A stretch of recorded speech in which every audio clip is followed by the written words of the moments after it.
ಒಂದು ಹಳ್ಳಿಯಲ್ಲಿ ಶಿವಣ್ಣ ಅಜ್ಜ ಮತ್ತು ಅವರ ಪುಟ್ಟ ಮೊಮ್ಮಗಳು ಗೌರಿ ವಾಸವಾಗಿದ್ದರು. ಒಂದು ದಿನ ಗೌರಿಗೆ ತೀವ್ರ ಜ್ವರ ಬಂತು. ವೈದ್ಯರು ಔಷಧ ನೀಡಿ ಚೆನ್ನಾಗಿ ವಿಶ್ರಾಂತಿ ಪಡೆಯಲು ಹೇಳಿದರು. ಅಜ್ಜನಿಗೆ ಒಂದು ಅಪರೂಪದ ನೀಲಿ ಹೂವಿನ ಬಗ್ಗೆ ಗೊತ್ತಿತ್ತು.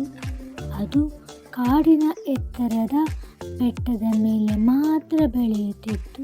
ವೈದ್ಯರ ಚಿಕಿತ್ಸೆಯ ಜೊತೆಗೆ ಆ ಹೂವಿನಿಂದ ತಯಾರಿಸುವ ಕಷಾಯ ದೇಹಕ್ಕೆ ಒಳ್ಳೆಯದು ಎಂದು ಹಿರಿಯರು ಹೇಳುತ್ತಿದ್ದರು.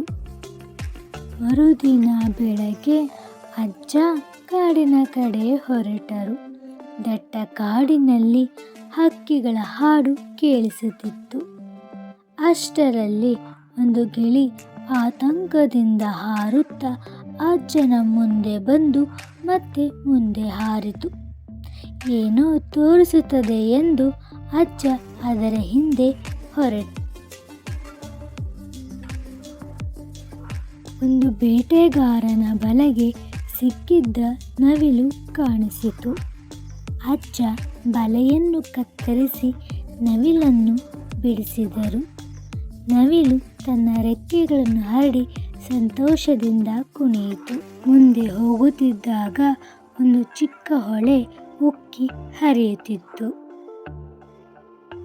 ಆಗ ಕೆಲವು ಕೋತಿಗಳು ಉದ್ದವಾದ ಬಳ್ಳಿಯನ್ನು ಕೆಳಗೆ ಎಸೆದವು. ಅದನ್ನು ಹಿಡಿದು ಅಜ್ಜ ಸುರಕ್ಷಿತವಾಗಿ ಹೊಳೆ ದಾಟಿದರು. ಬೆಟ್ಟದ ತುದಿಯಲ್ಲಿ ಹೊಳೆಯುವ ನೀಲಿ ಹೂವು ಕಂಡಿತು.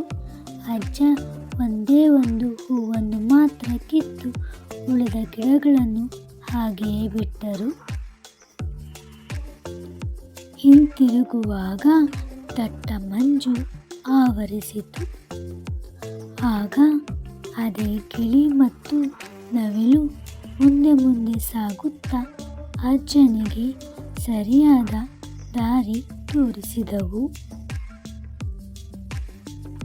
ಮನೆಗೆ ಬಂದ ಅಜ್ಜ ವೈದ್ಯರು ಕೊಟ್ಟ ಔಷಧಿಯನ್ನು ಸಮಯಕ್ಕೆ ನೀಡಿದರು.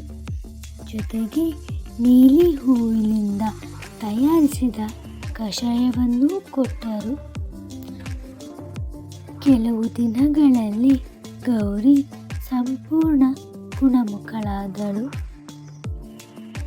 ಗೌರಿ ಕೇಳಿದಳು, ಅಜ್ಜ, ಪ್ರಾಣಿಗಳು ನಿಮಗೆ ಹೇಗೆ ಸಹಾಯ ಮಾಡಿದವು?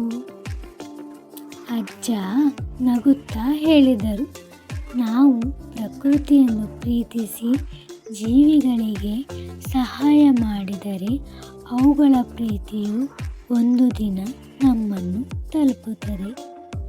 ಪ್ರಕೃತಿ ಪ್ರೀತಿ ಮತ್ತು ಒಳ್ಳೆಯ ಮನಸ್ಸು ಯಾವಾಗಲೂ ಒಳ್ಳೆಯ ಫಲವನ್ನು ಕೊಡುತ್ತದೆ. ಈ ಕತೆ ನಿಮಗೆ ಇಷ್ಟವಾದರೆ ಲೈಕ್ ಮಾಡಿ, ಶೇರ್ ಮಾಡಿ, ಸಬ್ಸ್ಕ್ರೈಬ್ ಮಾಡಿ.